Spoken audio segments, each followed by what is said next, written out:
नमस्कार. सर्वप्रथम आपणा सर्वांना गुढीपाडव्याच्या हार्दिक शुभेच्छा. मी आपले स्वागत करतो सुदृढ हृदय आणि निरोगी आयुष्य या मालिकेतील 15व्या सत्रात. मी डॉक्टर नीलकंठ करंदीकर, पुण्यातील हृदयरोग तज्ञ, हृदयविकाराबद्दल कन्सल्टेशन्स आणि सगळ्या तपासण्या करतो. इथे नमूद केलेल्या माझ्या अटॅचमेंट्स आहेत. मी गुणश्री प्राध्यापक कार्डिओलॉजी आहे. तसेच मुंबई विद्यापीठाचे DM हृदयरोगशास्त्र या परीक्षेतलं पहिलं सुवर्ण पदक मलाच मिळालेलं आहे. असं म्हटलं जातं की अंतिम विजय मिळवण्यासाठी भक्कम तयारी आवश्यक असते. आपल्या क्रिकेट टीमने भक्कम तयारी केल्यानंतरच T20चा विश्वचषक पटकावला हे निश्चित. आरोग्याविषयी जागरूक असलेल्या प्रत्येक व्यक्तीला माहीत असली पाहिजेत अशा महत्वाच्या कौशल्यांबद्दल आज मी बोलणार आहे. या अगदी छोट्या छोट्या गोष्टी आहेत, पण या आपल्या सर्वांना माहिती असणं अत्यंत गरजेचं आहे स्वतःसाठी आणि इतरांसाठी. स्वतःचा जीव वाचवण्यासाठी आणि इतरांचेही जीव वाचवण्यासाठी या गोष्टी माहिती असणं फार फार जरुरीचं आहे.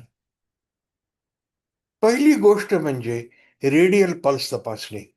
आपल्या हाताच्या आतल्या बाजूला, अंगठा जिथे असतो त्याच्या खालच्या बाजूला, रिस्ट ज्याला म्हणतात, त्या भागामध्ये रेडियल पल्स ही लागते. या चित्रात दाखवलेलं आहे की जर तुमचा डावा हात हा समजलात, तर उजव्या हाताने ही 3 बोट ह्या मनगटाच्या खालच्या बाजूला जर ठेवलीत अशी या प्रकारे, तर तुम्हाला रेडियल पल्स ही लागेल. आणि ही रेडियल पल्स लागण्यासाठी 3 बोटं का वापरली जातात? ह्याचं कारण असं की 3 बोटांपैकी एखाद्या बोटाला तरी ती पल्स एकदम चांगली लागेल, चांगली पाल्पेट होईल, असं आम्ही शास्त्रीय भाषेत म्हणतो. रेडियल सारखंच कॅरोटिड ही पल्स मोजणं बऱ्याच वेळेला आवश्यक असतं. कोणाच्याही मानेच्या उजव्या आणि डाव्या बाजूला अशा 2 कॅरोटिड आर्टरी असतात. एक उजव्या बाजूला, एक डाव्या बाजूला. ही रेडियल पेक्षा मोठ्या आकाराची रक्तवाहिनी आहे, धमनी आहे. आणि आपली 2 बोटं हे मानेचं जे हाड आहे समोर आलेलं, ह्याच्या बाजूला अशी सरकवलीत की ही कॅरोटिड पल्स आपल्याला लागायला लागते. ही उजव्या बाजूला किंवा डाव्या बाजूला आपण मोजू शकतो, फील करू शकतो.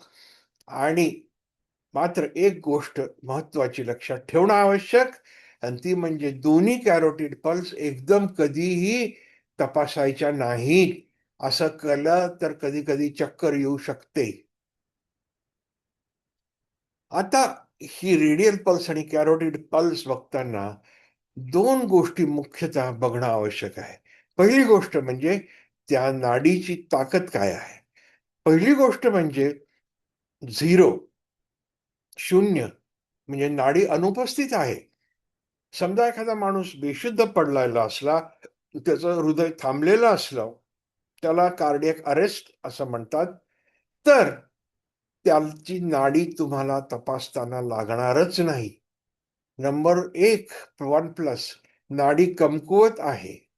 नंबर 2, नाडी सामान्य आहे. म्हणजे तुमच्या आमच्यामध्ये समजा जर आपण ही नाडी जर तपासायला गेलो, तर ही नाडी सामान्य लागेल.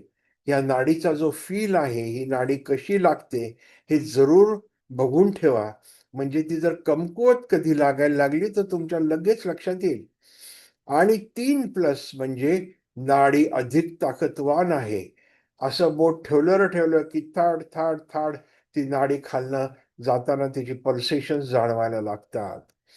काही परिस्थितींमध्ये ही ताकदवान नाडी आपल्याला बघायला मिळते. अनिमिया सारख्या कंडिशनमध्ये रक्त कमी असलं तर रक्ताचा व्हॉल्यूम कधी कधी वाढतो आणि ही नाडी ताकदवान वाटते. कमकुवत नाडी हृदय वीक असलं, हृदय कमकुवत असलं तर नाडी पण कमकुवत होते. आणि सामान्य नाडी, ज्याला जो निरोगी माणूस आहे त्याच्यात सामान्य नाडी ही लागते, जी आपण प्रॅक्टिस करून तपासून स्वतःची नाडी आपण जाणून घेऊ शकतो की नाडीची ताकद किती आहे. दुसरी गोष्ट म्हणजे नाडीचा दर.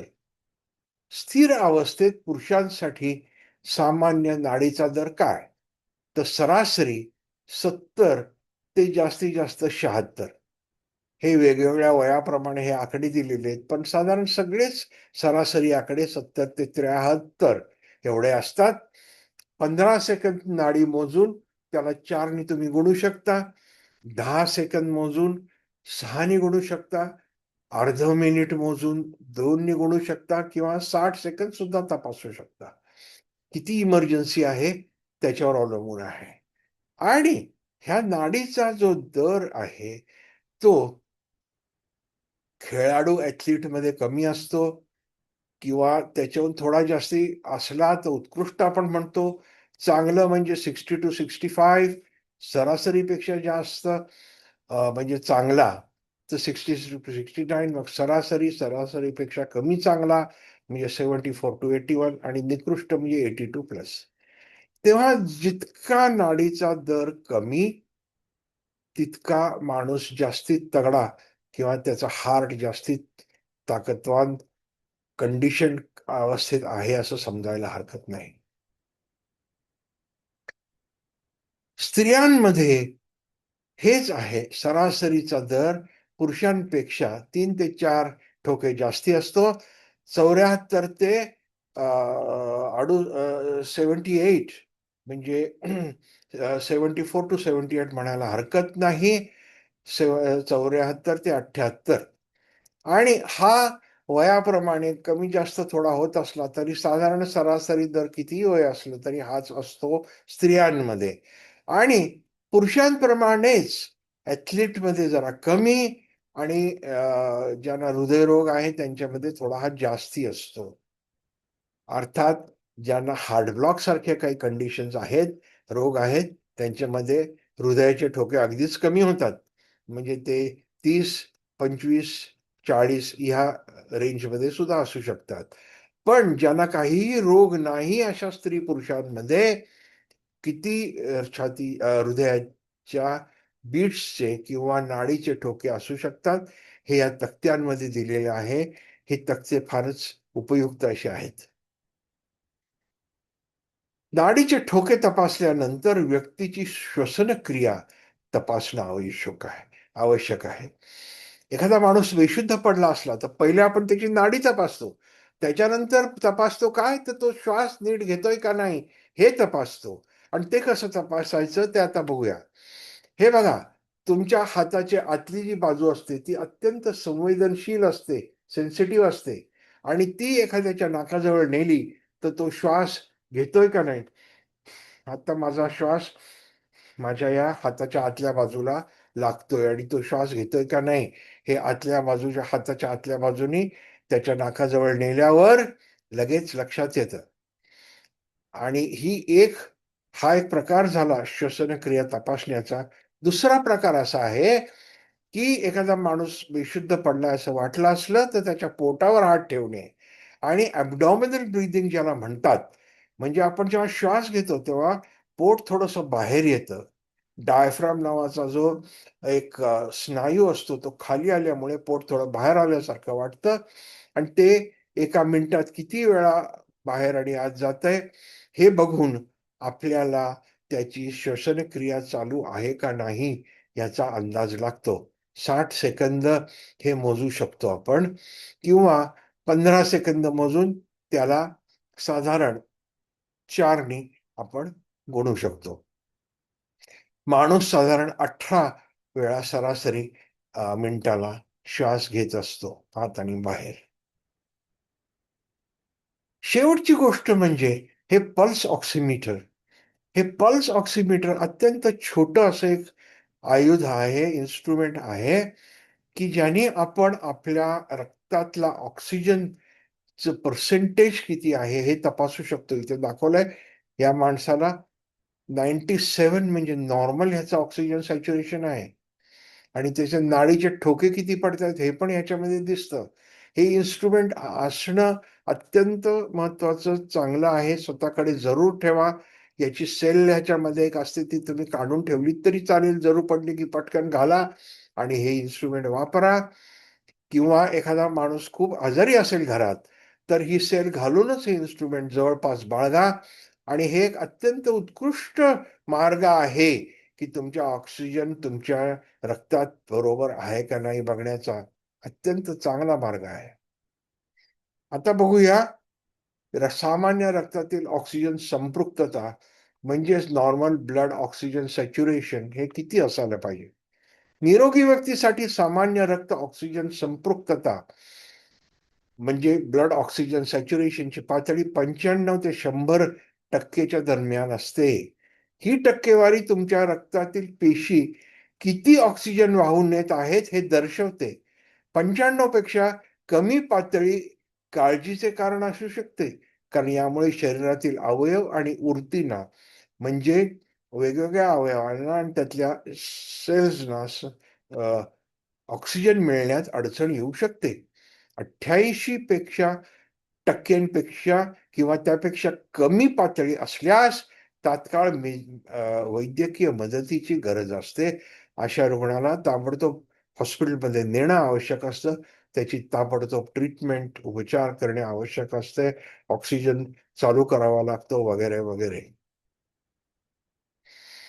धन्यवाद. आज आपण पाहिलं की एखादा माणूस समजा बेशुद्ध आढळला किंवा तुम्हाला स्वतःलाच बरं नाही असं वाटायला लागलं, तर कोणत्या 4 गोष्टी तुम्ही बघणं अत्यंत आवश्यक आहे. पहिली गोष्ट नाडी तपासणी. मग ती रेडियल पल्स असो किंवा कॅरोटिड पल्स असो. रेडियल पल्स हातात लागते, कॅरोटिड पल्स मानेत लागते, उजवीकडे किंवा डावीकडे. त्याच्यानंतर श्वासोश्वासाचा दर किती आहे हे बघणं आवश्यक असतं. नॉर्मल माणूस साधारण 17-18 वेळेला मिनिटाला श्वास घेत असतो. तिसरी गोष्ट कोणती? तर अर्थात श्वास घेण्याचा दर आपण नाकाजवळ आपला हाताचा आतला भाग ठेवून किंवा पोटावर हात ठेवून तपासू शकतो. तेव्हा नाडी आणि श्वासाचा दर काय आहे हे बघितल्यानंतर ऑक्सिजन सॅच्युरेशन हे चांगलं आहे का नाही याच्यासाठी पल्स ऑक्सिमीटर नावाचं एक छोटंसं इन्स्ट्रुमेंट आपण पाहिलं ते मिळतं. माझ्याकडे ते आहे. त्याचा उपयोग करावा. 95 ते 100% ऑक्सिजन सॅच्युरेशन असलं तर ते साधारण सामान्य नॉर्मल असेल आहे असं समजावं. पण 95 किंवा 95 पेक्षा कमी सॅच्युरेशन झालं तर तो काय कारण आहे हे जरूर ते तपासलं पाहिजे.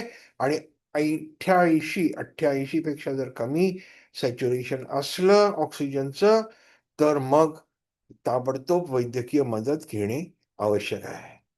या 4 गोष्टी आपण कोणीही समजा बेशुद्ध झालं तर त्याच्यामध्ये तपासल्या पाहिजेत. आणि समजा आपल्याला कार्डिओपल्मनरी रिससिटेशन कोणाचं करायचं असलं तर पुढचा विषय आपण हाताळणार आहोत. त्याआधी ह्या 4 गोष्टी तपासणं अत्यंत आवश्यक असतं. आजचं हे सत्र बघितल्याबद्दल धन्यवाद. माझ्या चॅनेलला आपण सबस्क्राईब केलंच असेल.